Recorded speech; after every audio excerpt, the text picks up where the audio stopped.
falado, escravos do pecado. Isso porque as pessoas, especialmente nos dias atuais, desse período pós-modernismo, estão sendo escravizadas por Satanás. E acha que isso é natural, que é normal, é comum, faz parte da vida. Não percebem, nunca notaram o quanto é maravilhoso servir a Cristo, estar na presença de Cristo.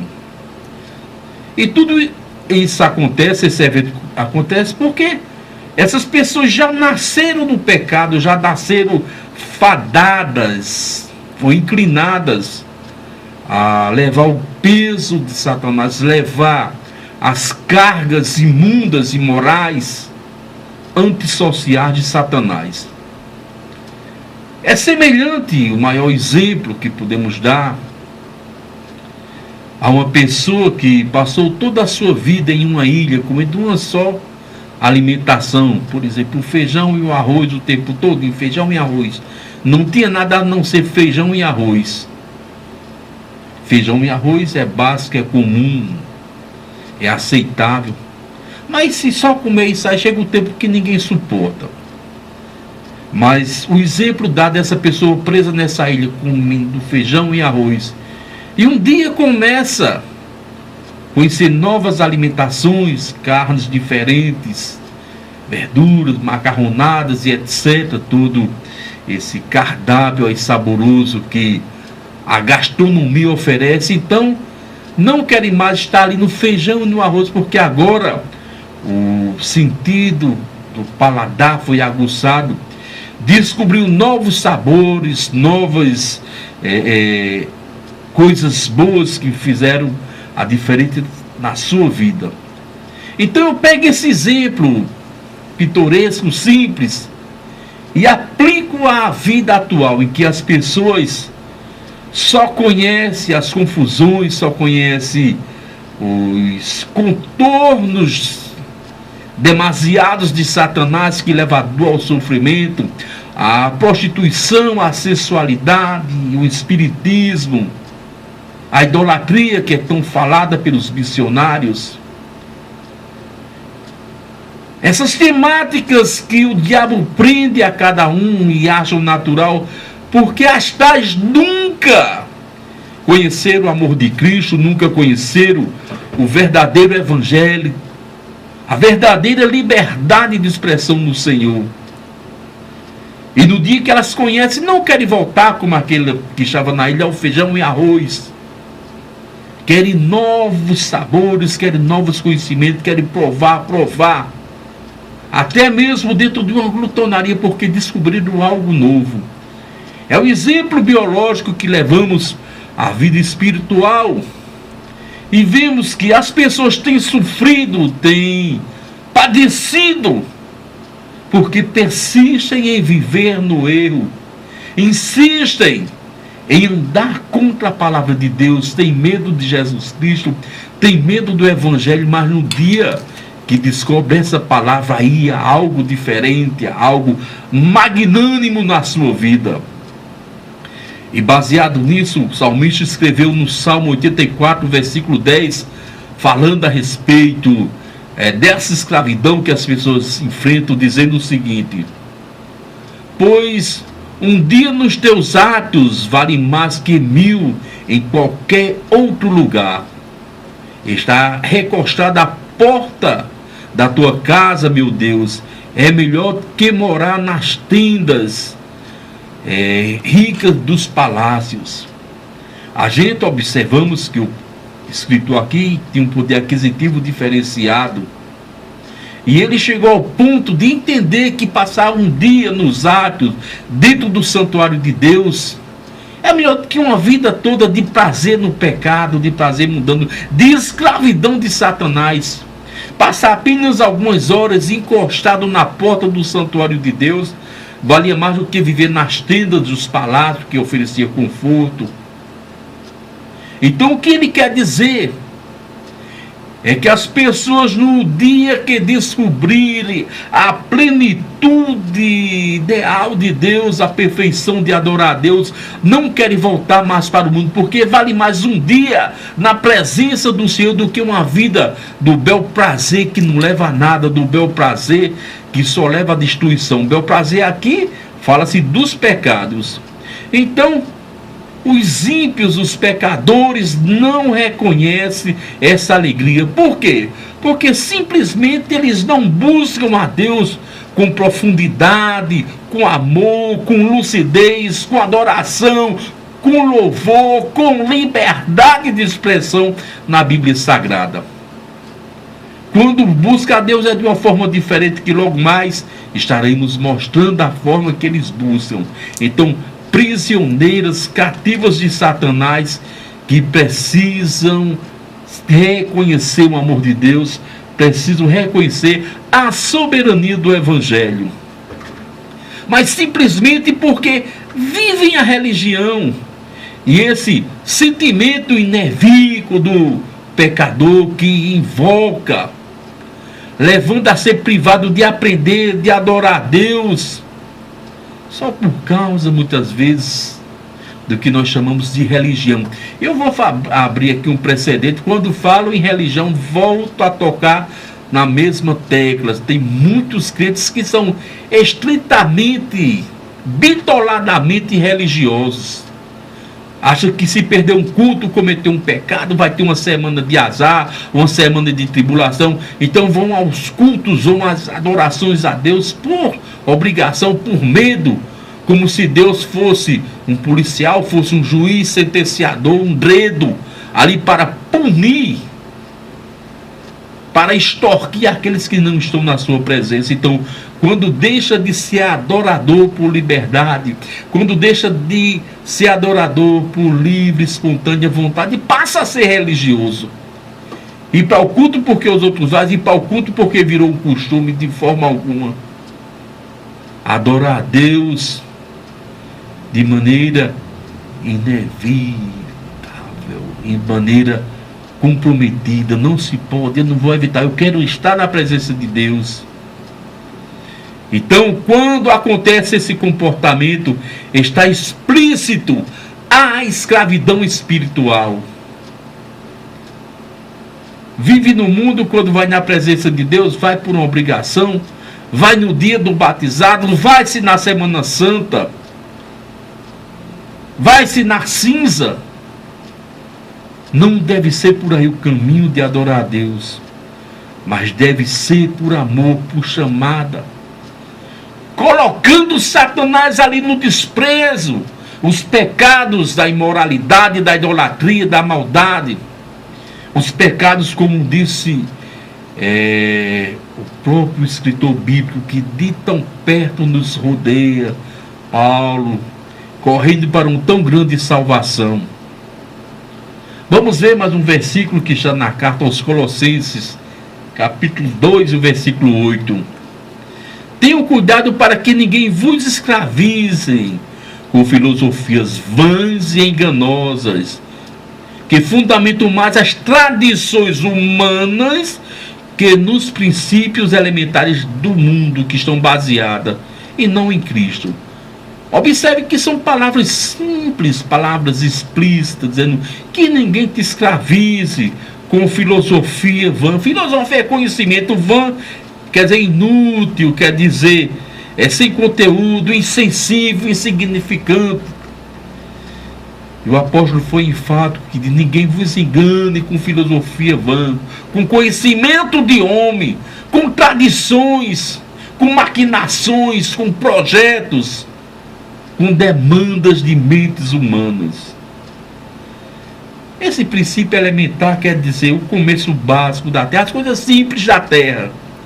Comer, beber, dormir, se prostituir, e mesmo assim fundamentado nas tradições humanas, que os princípios elementares do mundo em si deve ser fundamentada em Cristo.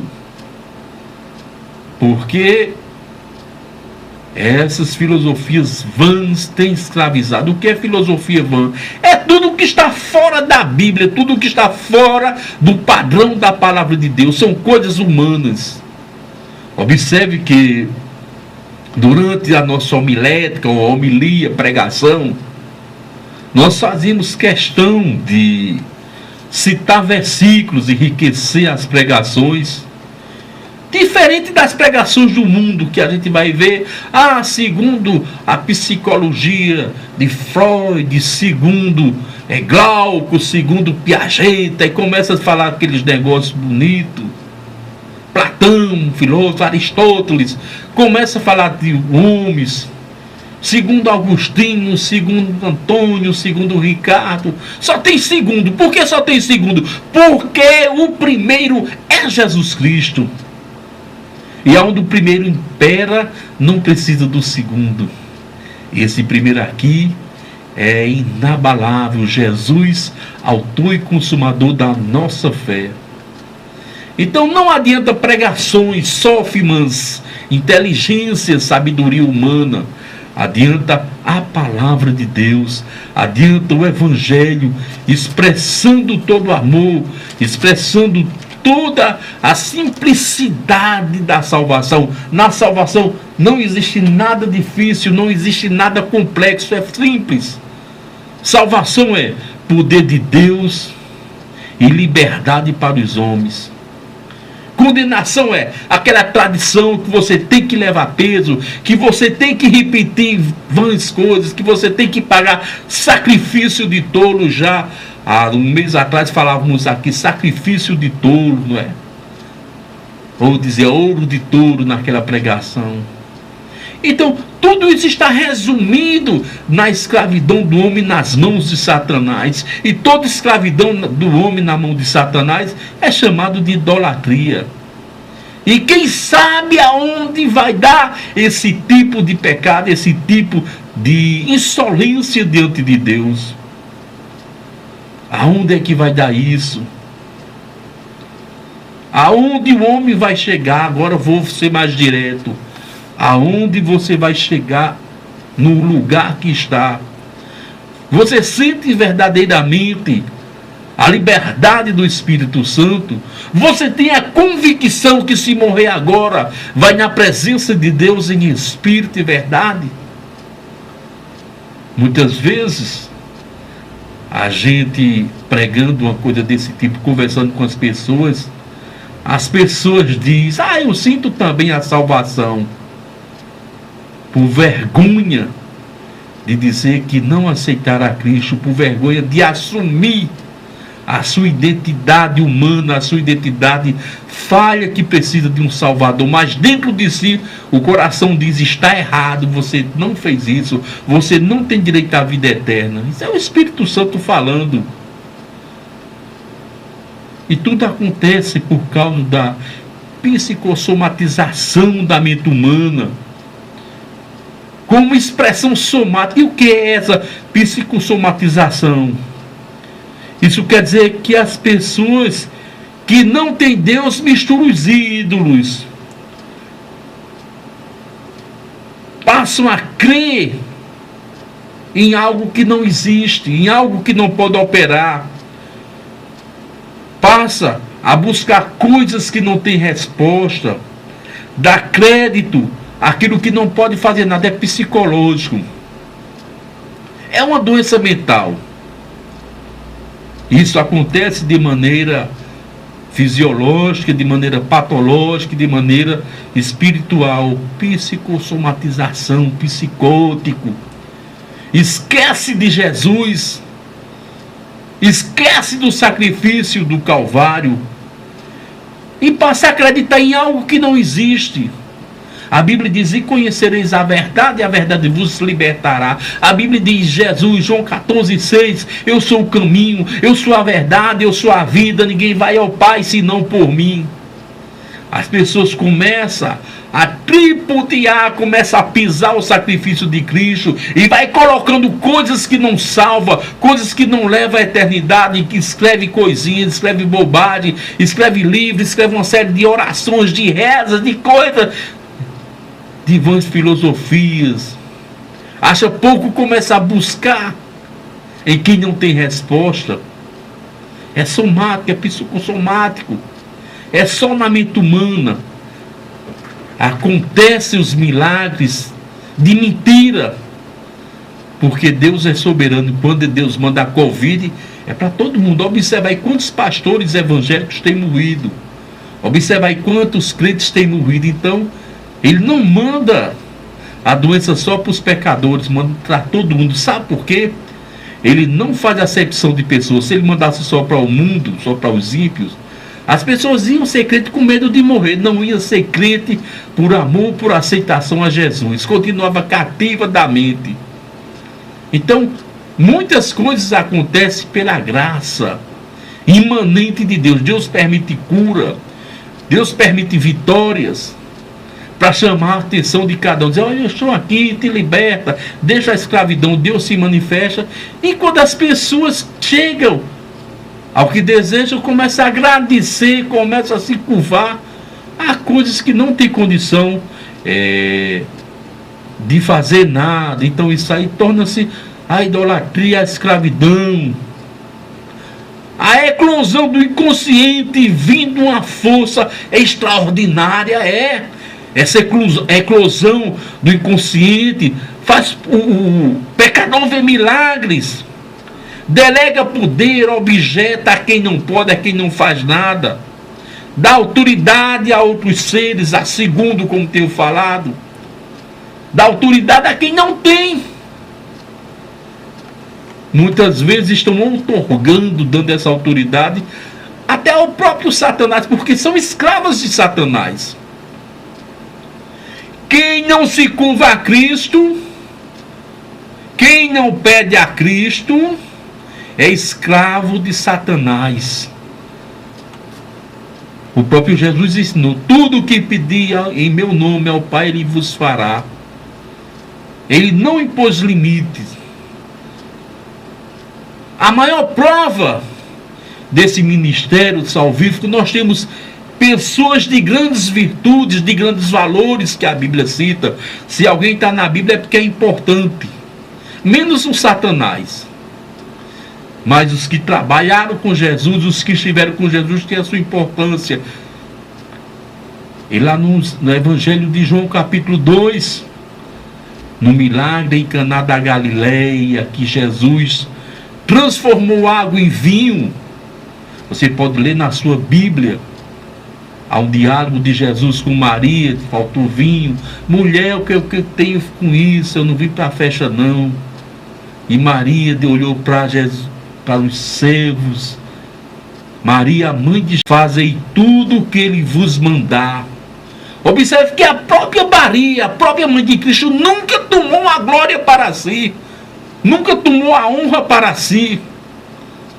Fazei tudo o que Ele vos mandar. Então ela mesma nos mostra o caminho da liberdade, nos mostra o caminho da salvação. E eu não sei porque as pessoas insistem em errar, como os psicólogos dizem, dessa eclosão do inconsciente, vindo a gerar uma força extraordinária. O subconsciente começa a ver coisas, começa a se manifestar.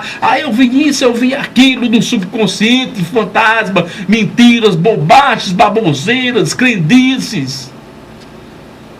Porque são escravos de Satanás. E Satanás passa a mover o mundo espiritual para as pessoas ver as coisas distorcidas, esquecendo de Jesus, a única verdade absoluta, que é o Evangelho. Nós só temos uma verdade expressa.